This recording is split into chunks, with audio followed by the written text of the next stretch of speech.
ए जान। हाँ बोली। सुना था? हाँ सुनाई ना। घरी देखा तानी बड़ी भाव पे भाव खातरू। हाँ तो का करी, खाई ना भाव। सुना। हाँ सुनाब। भाव ज्यादा न खाया करो। अच्छा ये बात बा। भाव ज्यादा न खाया करो, हो जइबू कमजोर गोरिया, रोटी मोटी मोटी खाया करो।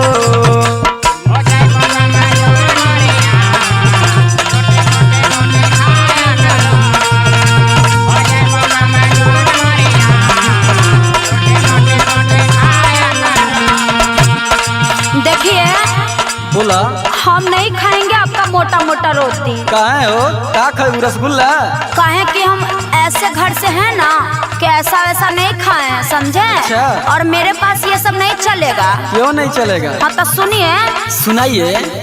रोटी भात न घोटाई सोइया।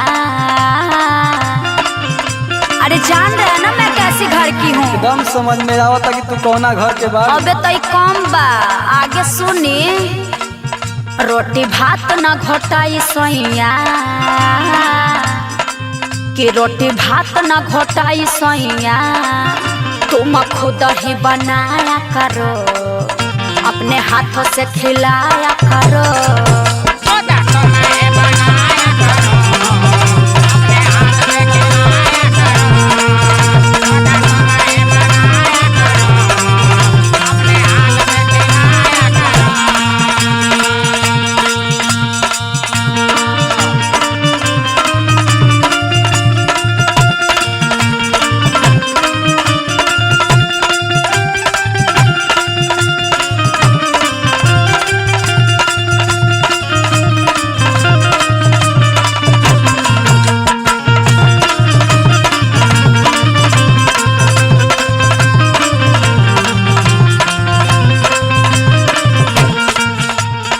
सुना।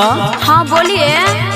जब तो के शादी को लेके आई रहनी ना। हाँ एकदम दुबरे पातर रहल। हाँ तो ऐसा नहीं चलेगा। हम सोचनी है कि घरे आइल बाड़ू। वो तो ठीक है बा। ओजा दूध के ऑर्डर दे दिले बानी। अरे तो दूधे से हो जाए खाली। और ये ओजा किशमिश सोहाड़ा के ऑर्डर दिले बानी।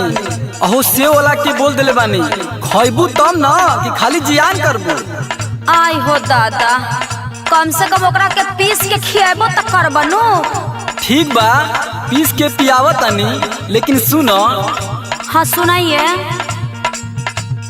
पहिली पहिल सोना आइल बाड़ू घरे,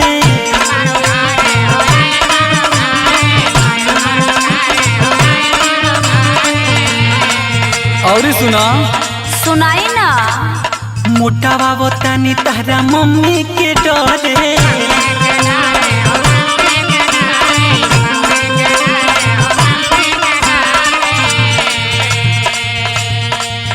अच्छा मतलब यह बात सतावता कि हमार मम्मी बोले लगी। अरे दादा ऐसा कुछ नहीं खे जी। काहे हो? काहे कि हम पतरे में अच्छा लागत तनी। अच्छा। सुनिए अब हम सुना रहे हैं।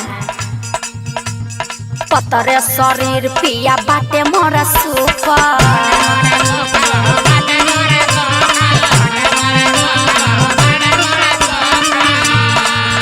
हाय और देखिए, अरे फैशन के अनुसार बहुत ऊपर हूँ। अरे ये वाला देखिए, सुनिए।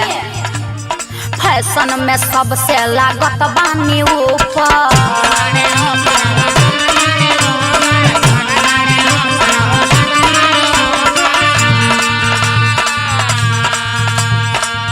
अरे सुना, समझ में आया कि नहीं? एकदम समझ में आया, लेकिन जो हम बोल रहे हैं वो सुनो।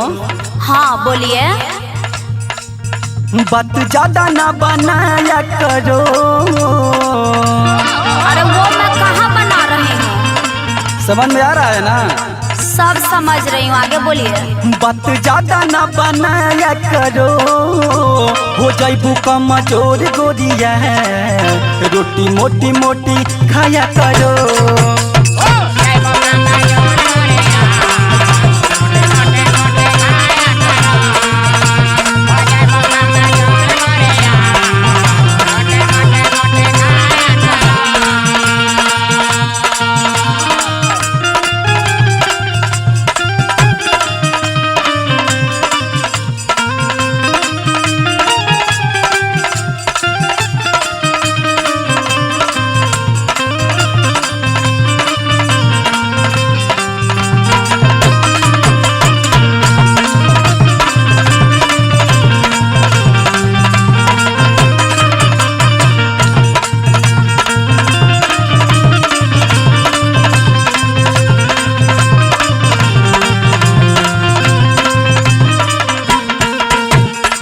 सुना।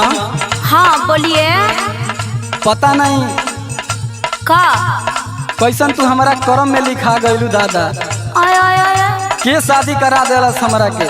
अरे उहे तो बतिया हमरो सतावता। अच्छा सुना। सुनाब। करम में कैसन लिखा गइलू हमारा,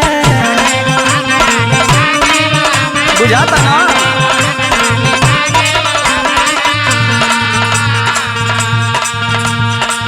और सुना। हाँ सुनावा ना। आ कमर के अपना बना लो ना कमरा।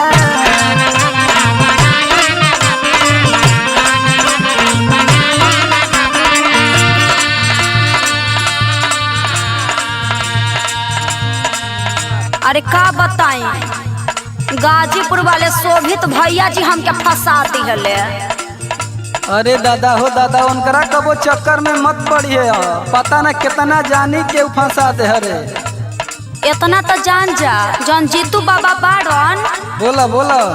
अरे वो गाजीपुर के हवन, टिकटॉक स्टार बने के फेर में हमरा के इज्जत ला के आग लगवा देलस। अच्छा। विजय शोभित हमके दिहल फंसाई।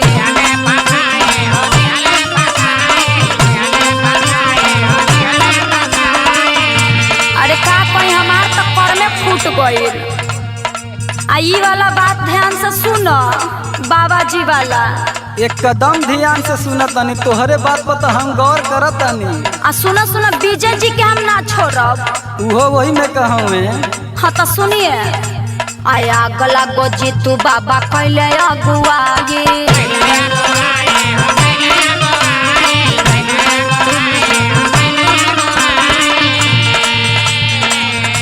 अरे का बताई, हमार तो किस्मत फूट गई। तुहार तो करम फुटले बा, लेकिन तोहरा संगे संगे यार हमरो तो करम फुटले न बा हमर सोना। तहार तो बन गई। लेकिन सुना। सुनाई। दो जिले में मेला जाया ना करो।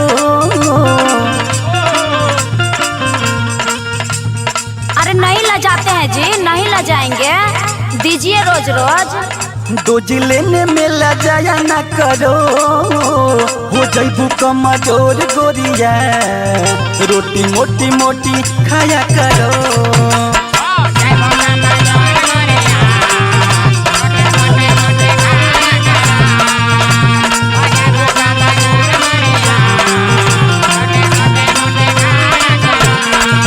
खुद तुम ही बनाया करो, अपने हाथ से खिलाया करो।